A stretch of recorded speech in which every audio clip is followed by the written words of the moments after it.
શાંતિ. 10/2/2025 આજના મીઠા બાબાના મધુર મહાવાક્ય.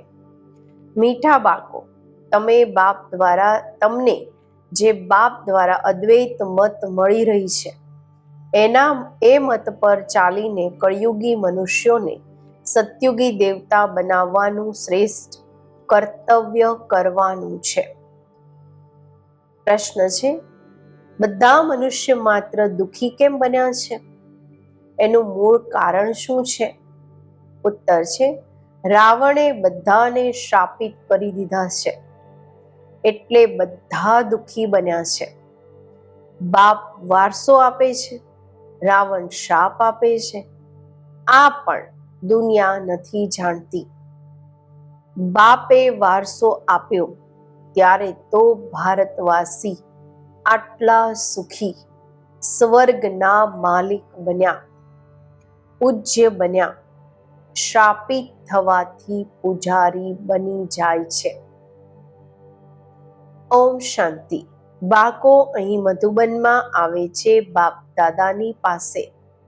હોલમાં જ્યારે આવો છો, જુઓ છો પહેલા બેન ભાઈ બેસેલા છે, પછી પાછળ જુઓ છો બાપ દાદા આવેલા છે, તો બાપની યાદ આવે છે. તમે છો પ્રજાપિતા બ્રહ્માના બાળકો, બ્રાહ્મણ અને બ્રાહ્મણીઓ. તે બ્રાહ્મણીઓ, આ બ્રાહ્મણ તો બ્રહ્મા બાપને જાણતા જ નથી.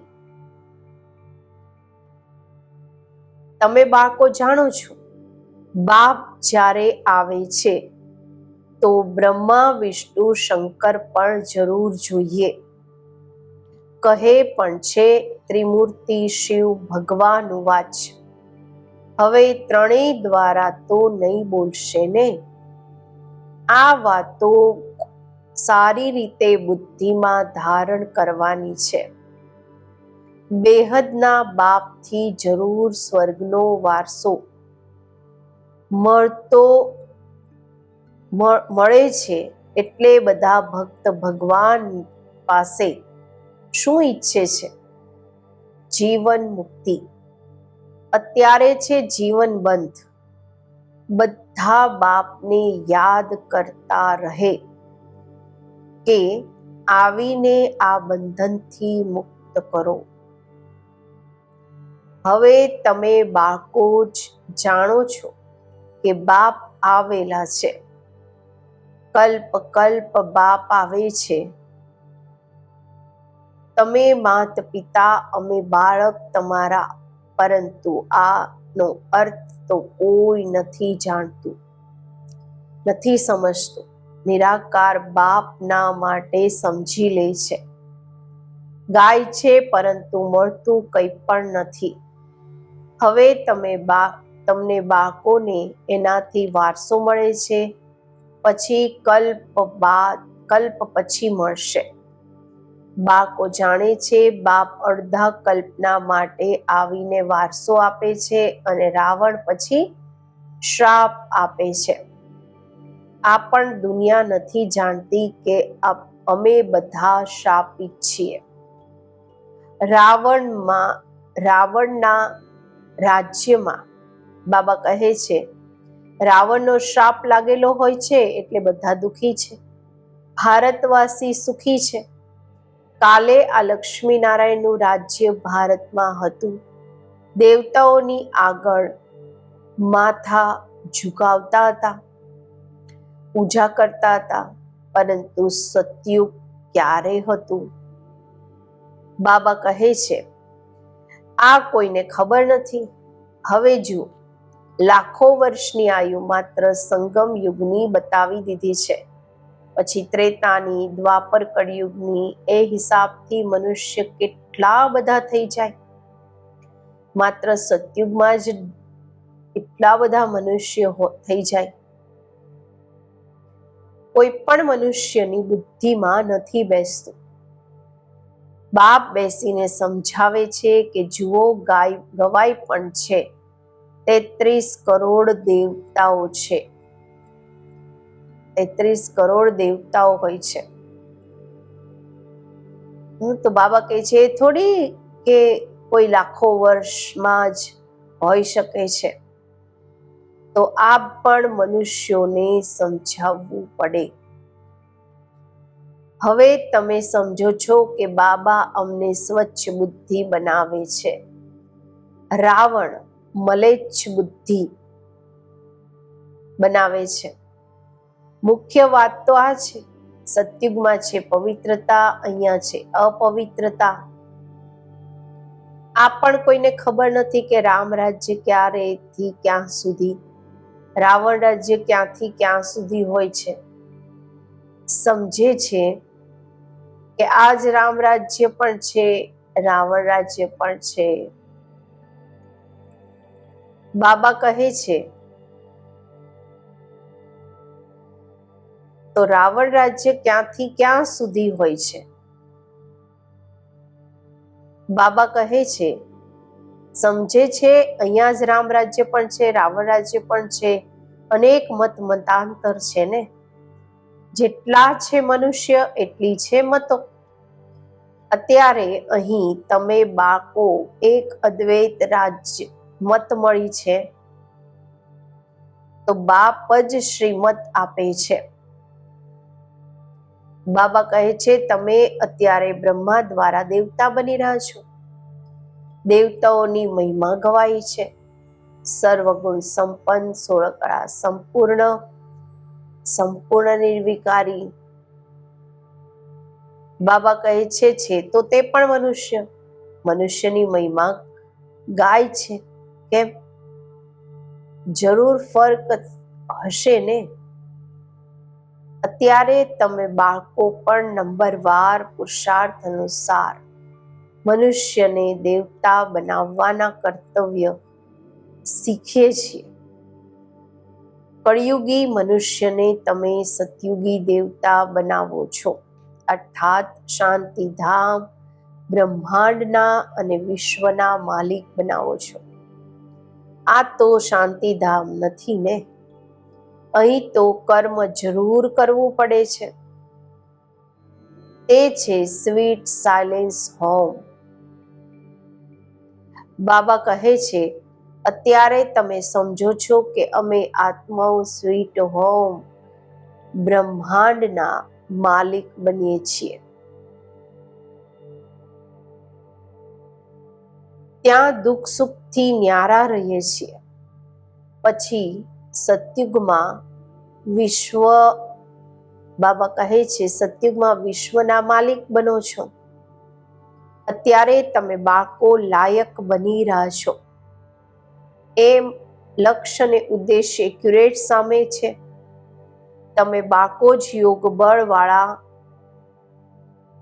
તે છે બાહુબળ વાળા. તમે પણ છો યુદ્ધના મેદાન પર, પરંતુ તમે છો ડબલ અહિંસક. તે છે હિંસક. હિંસા કામ કટારીને જ કહેવાય છે. સંન્યાસી પણ સમજે છે કે આ હિંસા છે એટલે પવિત્ર બને છે, પરંતુ તમારા સિવાય બાપની સાથે પ્રીત કોઈની નથી. બાબા કહે છે તમે બાળકો જ યોગ બળ વાળા છો. તો તે હિંસક લડાઈ છે, અહિંસક છે. હિંસા કામ કટારીને કહેવામાં આવે છે. બાબા કહે છે કે સંન્યાસી પણ સમજે છે આ હિંસા છે એટલે પવિત્ર બને છે, પરંતુ તમારા સિવાય, બાબા કહે છે બાપની સાથે પ્રીત કોઈની છે જ નહીં. આશિક માશુકની પ્રીત હોય છે નહીં ને, પરંતુ તમારે સિવાય, બાબા કહે છે પરંતુ તમારા સિવાય બાપની સાથે પ્રીત કોઈની છે નહીં. આશિક માશુકની પ્રીત હોય છે ને. બાબા કહે છે તે આશિક માશુક તો એક જન્મના ગવાયેલા છે. તમે બધા છો મારા માશુકના આશિક. ભક્તિ માર્ગમાં મને એકને માશુકને યાદ કરતા આવ્યા છો. હવે કહું છું કે અંતિમ જન્મ માત્ર પવિત્ર બનો અને યથાર્થ રીતે યાદ કરો, તો પછી યાદ કરવાથી જ તમે છૂટતા જશો. સતયુગમાં બાબા કહે છે કે સતયુગમાં તો આને સ્વર્ગ નહીં કહેવાશે. દુઃખમાં બધા યાદ કરે છે, આ તો નર્ક છે, આને સ્વર્ગ તો નહીં કહેવાશે. મોટા વ્યક્તિઓ જે ધનવાન છે તે સમજે છે અમારા માટે તો અહીંયા જ સ્વર્ગ છે. વિમાન વગેરે બધા જ વૈભવ છે. કેટલા અંધશ્રદ્ધામાં રહે છે. ગાય પણ છે તો માત પિતા હમ બાલક તેરે, પરંતુ સમજતા કંઈ પણ નથી. કયા સુખ ઘનેરા મળે છે આ કોઈ પણ નથી જાણતા. બોલે તો આત્મા છે ને. તમે આત્માઓ સમજો છો કે અમને સુખ ઘનેરા મળવાના છે. એનું નામ જ છે સ્વર્ગ, સુખધામ. સ્વર્ગ બધાને ખૂબ મીઠું પણ લાગે છે. તમે અત્યારે જાણો છો સ્વર્ગમાં હીરા જવાહરાતોના કેટલા મહેલ હતા. ભક્તિ માર્ગમાં પણ કેટલા અગણિત ધન હતું જે સોમનાથના મંદિર બનાવ્યા. એક એક ચિત્ર લાખોની કિંમતનું છે. એ બધા ક્યાં ચાલી ગયા? કેટલા દૂર. બાબા કહેતે કેટલા ટુ લેટ આવી ગયા છે. મુસલમાને તો જઈને મસ્જિદ વગેરે બનાવી છે. બાબા કહે છે એટલું અથા ધન. હવે તમારે બાળકોની બુદ્ધિમાં છે કે અમે બાપ દ્વારા ફરીથી સ્વર્ગના માલિક બનીએ છીએ.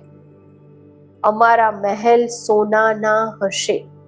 દરવાજાઓ પર પણ જડિત લાગેલી હશે. જૈનીઓના મંદિર પણ એવા બનેલા હોય છે. હવે હીરા જવાહરાત વગેરે તો પહેરવું છે નહીં. બાબા કહે છે કે બધું છે પણ નહીં જે પહેલા હતું. હવે તમે જાણો છો અમે બાપથી સ્વર્ગના વર્ષાને લઈ રહ્યા છીએ.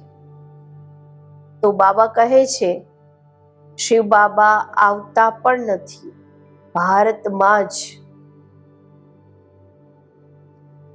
છે. ભારતને જ ભારતને જ શિવ ભગવાન પાસેથી સ્વર્ગનો વારસો મળે છે. ક્રિશ્ચિયન પણ કહે છે ક્રાઇસ્ટથી 3000 વર્ષ પહેલા ભારત હેવિન હતું. સ્વરાજ્ય કોણ કરતું હતું આ કોઈને ખબર નથી. ભારત બાબા કહે છે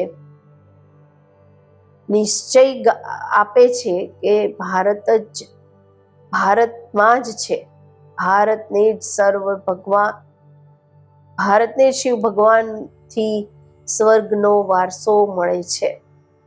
ક્રિશ્ચિયન પણ આવે છે પરંતુ કહે છે ક્રાઇસ્ટથી 3000 વર્ષ પહેલા ભારત સ્વર્ગ હતું. બાબા કહે છે કે ક્રિશ્ચિયન પણ કહે છે રાજ્ય કોણ કરતું હતું આ કોઈને ખબર નથી. બાકી તો આ સમજે છે ભારત ખૂબ મહાન પુરાનો છે, જૂનો છે. તો આ સ્વર્ગ હતું ને. બાપને કહે પણ છે હેવનલી ગોડ ફાધર, એટલે કે હેવન સ્થાપન કરવા વાળા ફાધર. જરૂર ફાધર આવ્યા હશે ત્યારે તમને સ્વર્ગના માલિક બનવાનો ઓર્ડર મળ્યો.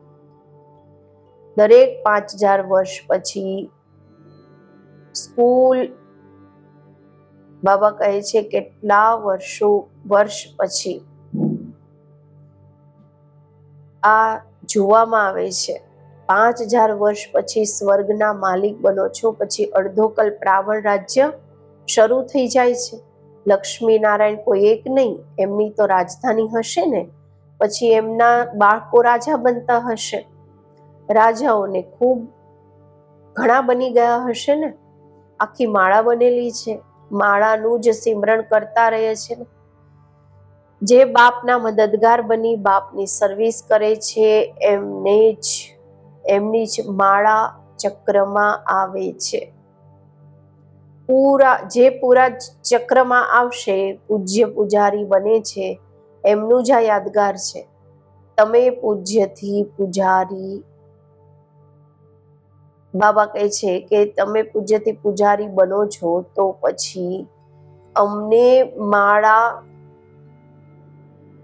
પોતાની માળાને જ બેસીને પૂજતા રહે. નંબર વારમાં પહેલા માયા પણ છે. બાબા કહે છે પહેલા માળા પર હાથ લગાવીને પછી માથા પર ટેકતા હતા. બાબા કહે છે કે પછી માળાને ફેરવવાનું શરૂ કરે છે. તમે પણ આખું ચક્ર લગાવો છો, પછી શિવ બાબાથી વારસો લો છો. આ રહસ્ય તમે જ જાણો છો. મનુષ્ય કોઈ પણ જાણતું નથી. મનુષ્યને તો કોઈ કયા નામથી બોલાવતા રહે છે. બાબા કહે છે અને માળા ફેરવે છે લક્ષ્મીજીની, જાણતા નથી. બાબા કહે છે તમે જાણો છો, જાણ તો કોઈ પણ નથી. અત્યારે તમને માળાનું આખું જ્ઞાન છે, બીજા કોઈને આ જ્ઞાન નથી. ક્રિશ્ચન થોડી સમજે છે કે આ કોની માળા ફેરવે છે. આ માળા છે જ એમની, જે બાપના મદદગાર બની સર્વિસ કરે છે. આ સમયે બધા પતિત છે, જે પાવન હતા તે બધા અહીં આવતા આવતા હવે પતિત બન્યા છે. પછી નંબરવાર બધા જશે. નંબરવાર આવે છે, નંબરવાર જાય છે. કેટલી સમજવાની વાતો છે. આ ઝાડ છે, કેટલા ડાળીઓ મઠપંથ છે. હવે આખું ઝાડ ખલાસ થવાનું છે. પછી તમારું ફાઉન્ડેશન લાગશે. તમે જો આ મઠપંથ, બાબા કહે છે અત્યારે આખું ઝાડ ખલાસ કરીને, બાબા કહે છે કે આખું ઝાડ ખલાસ થવાનું છે. પછી તમારું ફાઉન્ડેશન નીકળશે. તમે છો આ વર્ષના, બાબા કહે છે હવે આખું ઝાડ ખલાસ થવાનું છે, જે પછી તમારું ફાઉન્ડેશન લાગશે. તો બાબા કહે છે નંબરવાર આવે છે. એટલી સમજવાની વાતો છે. આ ઝાડ છે. સતયુગ ત્રેતામાં જે રાજ્ય કરવા વાળા હતા એમનો તો અત્યારે ધર્મ જ નથી, માત્ર ચિત્ર છે. એમના ચિત્ર છે, એમની જ બાયોગ્રાફીને તો જાણવી જોઈએ ને, એમની જીવન કહાનીને તો જાણવી જોઈએ ને. તો બાબા કહે છે કે એમની આગળ તો કોઈ વસ્તુ હોઈ ન શકે, બાકી બધા 2500 વર્ષની જૂની વસ્તુ હશે, નીચેથી ખોદીને કાઢે છે ને. ભક્તિ માર્ગમાં જે પૂજા કરે છે તે જૂના ચિત્ર કાઢે છે, કારણ કે અર્થક્વેકમાં, ધરતીકંપમાં બધા મંદિરની અંદર બધા મંદિર વગેરે પડી જાય છે. પછી બાબા કહે છે નવા બનશે. હીરા, સોના વગેરેની ખાણું જે અત્યારે છે, બાબા કહે છે કે અર્થક્વેકમાં બધા મંદિર વગેરે પડી જશે ને પછી નવા બનશે. હીરાની, સોનાની વગેરેની ખાણો જે અત્યારે ખાલી થઈ ગઈ છે તે પછી ત્યાં ફરીથી ભરતું થઈ જશે. તો આ બધી વાતો અત્યારે તમારી બુદ્ધિમાં છે ને. બાપે વર્લ્ડની હિસ્ટ્રી જ્યોગ્રાફી સંભળાવી છે. સતયુગમાં કેટલા થોડા મનુષ્ય હતા. ફરી બાપ વૃદ્ધિને પામે છે. આત્માઓ બધી પરમધામથી, બાબા કહે છે, આવતી રહે છે. આવતા આવતા ઝઘડો વધતો જાય છે. પછી બાબાએ તો કીધું નહીં. બાબા કહે છે કે આવતા આવતા ઝાડ વધતું જાય છે. પછી જ્યારે ઝાડ જર્જરીભૂત અવસ્થાને પામે છે તો કહેવાય છે રામ ગયો, રાવણ ગયો, જેનો ખૂબ મોટો પરિવાર છે. અનેક ધર્મ છે ને, અમારો પરિવાર કેટલો સારો છે. બાબા,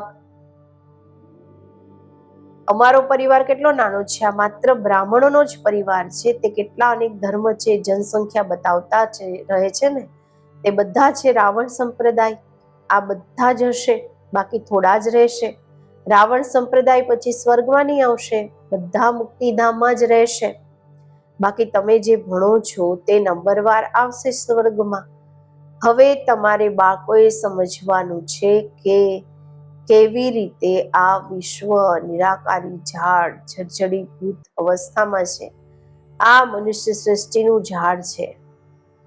યાદ તમારી પઢાઈમાં અને બુદ્ધિમાં છે. પઢાઈ પર ધ્યાન નથી આપતા તો પરીક્ષામાં નાપાસ થઈ જશો. ભણો અને ભણાવતા રહેશો તો ખુશી પણ રહેશે. જો વિકારમાં પડશો તો બાકી બધું જ ભૂલી જશો. આત્મા જ્યારે પવિત્ર સોનું હોય ત્યારે એમાં ધારણા સારી હોય. સોનાના વાસણમાં, બાબા કહે છે સોનાના વાસણ હશે પવિત્ર ગોલ્ડન. જો કોઈ પતિત બન્યા તો જ્ઞાન સંભળાવી નહીં શકશે. હવે તમે સામે બેઠા છો, જાણો છો ગોડફાધર શિવ બાબા અમને આત્માઓને ભણાવી રહ્યા છે. અમે આત્માઓ આ ઓર્ગન્સ દ્વારા સાંભળી રહી છીએ. ભણાવવા વાળા બાપ છે. બાપ પાસેથી બાબા કહે છે કે બાપ પાસેથી આપણે વારસો લેવાનો છે. તો બાબા કહે છે કે શિવ બાબા અમને આત્માઓને ભણાવી રહ્યા છે. અમે આત્મા ઓર્ગન્સ દ્વારા ભણી રહી છીએ. ભણાવવા વાળા બાપ છે. એવી પાઠશાળા આખી દુનિયામાં ક્યાંય હશે? એ ગોડફાધર છે, ટીચર પણ છે, સદગુરુ પણ છે. બધાને વાપસ લઈ જવામાં બાબા કહે છે બધાને પાછા લઈ જઈશ. હવે તમે બાપને સન્મુખ બેઠા છો. સન્મુખ મુરલી સંભળવામાં કેટલો ફરક છે. જેમ આ ટેપ મશીન વગેરે નીકળી છે, બાબા કહે છે કે એકાંત સન્મુખ મુરલી સાંભળવામાં કેટલો ફરક છે. જેમાં ટેપ મશીન છે બધાની પાસે, તો એક દિવસ આ જશે. બાળકોના સુખના માટે બાપ એવી વસ્તુઓ બનાવરાવે છે. કોઈ મોટી વાત તો નથી ને. એ તો સાવલ શાહ છે ને. પહેલા ગોરા હતા, હવે સાવરા એટલે કાળા બન્યા છે. ત્યારે તો શ્યામ સુંદર કહેવાય છે. તમે જાણો છો ભારત જ સ્વર્ગ. બાબા કહે છે કે હવે શ્યામ બન્યા પછી સ્વર્ગ સુંદર કેવી રીતે બનશું? માત્ર એક કેમ બનશે? એકને સાપે ડંખ માર્યો. સાપ તો માયાને પણ કહેવામાં આવે છે ને. વિકારોમાં માત્ર જવાથી બાબા કહે છે કે વિકારમાં જવાથી કાળા બની જાય છે. કેટલી સમજની વાત છે. તો સાપનું તો બાબા કહે છે કે એવું ઉદાહરણ આવશે. હવે શ્યામ છે પછી સુંદર હશે. માત્ર એક થોડા હશે. એકને થોડો સાપે કાપ્યો હશે. સાપ તો માયાને કહેવામાં આવે છે. વિકારમાં જવાથી કાળા બની જાય છે. કેટલી સમજવાની વાતો છે. બેહદના બાપ કહે છે ગ્રહસ્થ વ્યવહારમાં રહેતા અંતિમ જન્મ. બાબા કહે છે મારા માટે પવિત્ર બનો. બાળકોથી આ ભીખ માંગે છે. કમળ ફૂલ સમાન પવિત્ર બનો અને મને યાદ કરો તો આ જન્મ પણ પવિત્ર બનશો, અને યાદમાં રહેશો તો પાસના વિકર્મ પણ વિનાશ થશે. આ છે યોગ અગ્નિ, જેનાથી જન્મ જન્માંતરના પાપ દગ્ધ થાય છે. સતો પ્રધાનથી સતો રજો તમોમાં આવો છો તો કાળા, બાબા કહે છે કલા ઓછી થઈ જાય છે, ખાદ પડતી જાય છે. હવે બાપ કહે છે માત્ર મને યાદ કરો. બાકી પાણીની નદીઓમાં સ્નાન કરવાથી પતિત પાવની નદી નથી.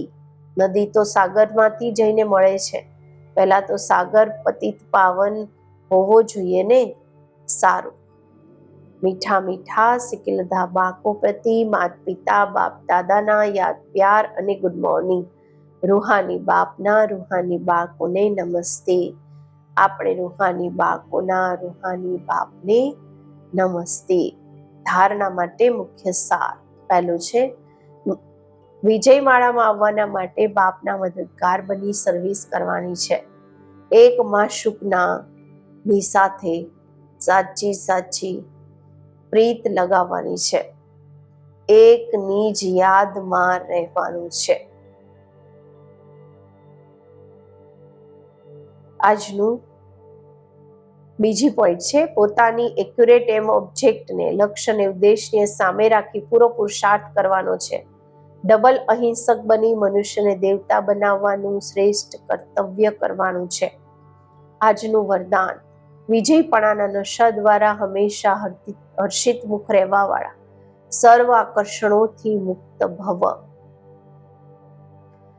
વિજય રત્નોનું યાદગાર બાપના ગળાનો હાર આજ સુધી પૂજાવામાં આવે છે. તો હંમેશા આ નશો રહે કે અમે બાપ દાદાના ગળાનો હાર, અમે વિશ્વના માલિક છીએ, તે બાળક છે. અમને જે મળ્યું છે તે કોઈને પણ મળી નથી શકતું. આ નશો અને ખુશી સ્થાયી રહે તો કોઈ પણ પ્રકારની આકર્ષણથી પરે રહેશો. જે સદા વિજય છે તે સદા હર્ષિત છે. એક બાપની યાદ છે જ સર્વ આકર્ષણમાં એકાગ્ર ચિત્ત રહેવાની. સ્લોગન છે, એકના અંતમાં ખોવાઈ જવું એટલે એકાંતવાસી બનવું. અવ્યક્ત ઈશારા છે, એકાંત પ્રિય બનો, એકતા અને એકાગ્રતાને અપનાવો. અત્યારે બધા મળીને એકબીજાની હિંમત વધારીને આ સંકલ્પ કરો કે હવે સમયને નજીક લાવવાનો છે, આત્માઓને મુક્તિ અપાવવાની છે. પરંતુ એ ત્યારે થશે જ્યારે વિચારોને સ્મૃતિ સ્વરૂપમાં લાવશો. જ્યાં એકતા અને દ્રઢતા છે ત્યાં અસંભવ પણ સંભવ થઈ જાય છે. ઓમ શાંતિ.